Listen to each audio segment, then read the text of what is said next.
Thank you, thank you, Chair Murray, and thanks to both secretaries for being here today. Secretary Mayorkas, you said something in your opening statement which I want to return to, and that is the majority of narcotics and fentanyl coming into the United States comes in through ports of entry transported by U.S. citizens. Is that correct?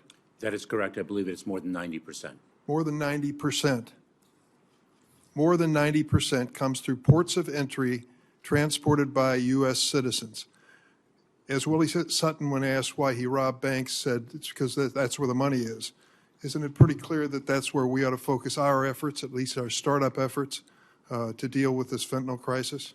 Most certainly, Senator, and that is indeed where we are focusing our energies, both with respect to the deployment of technology and the law enforcement operations that we undertake. So is the Biden administration putting their money where their mouth is in terms of asking for money that will help you fight the fentanyl crisis at the border? We most certainly are. Does it include not only increased numbers of personnel, but also new technology? Yes, it does, Senator. The non-intrusive inspection technology, which is so effective in scanning vehicles of all types. Well, I certainly agree with Senator Collins. We should be concerned at the other 10% that's coming across the border. What are we doing about that? We are deploying our personnel to the fullest extent possible to interdict narcotics.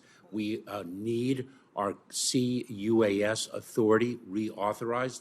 That's our counter-drone authority. The cartels seek to smuggle drugs via drones in between the ports of entry. Our counter-UAS authority expires before the end of this year. We need that dramatically. Now, that's something we can do that makes a difference immediately. Yes, indeed. And certainly the administration's request for more money when it comes to fentanyl intervention at the real source is time and money well spent, correct? It is. It saves lives. Now let's talk about the other issue before us. We have been, during the Biden administration, overwhelmed at the border by the numbers who have come in or tried to enter into the United States. Is that correct as well? The numbers have been unprecedented, Senator. And can you tell me your explanation as to why that occurred?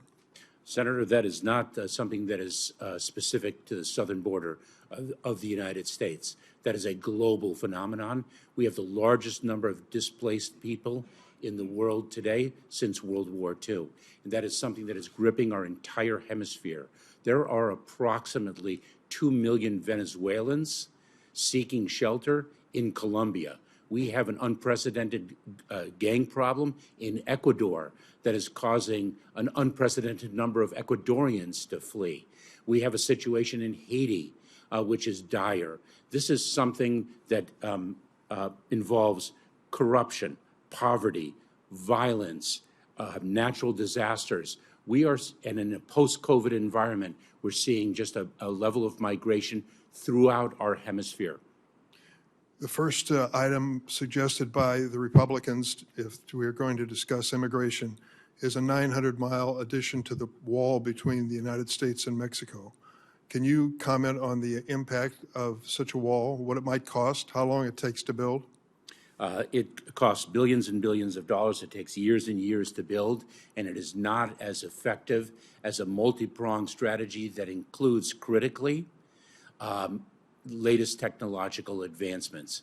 We need a 21st century solution to what we are experiencing as a 21st century problem. It is not the time for brick and mortar. We need to meet the moment with technological innovation and our extraordinary personnel.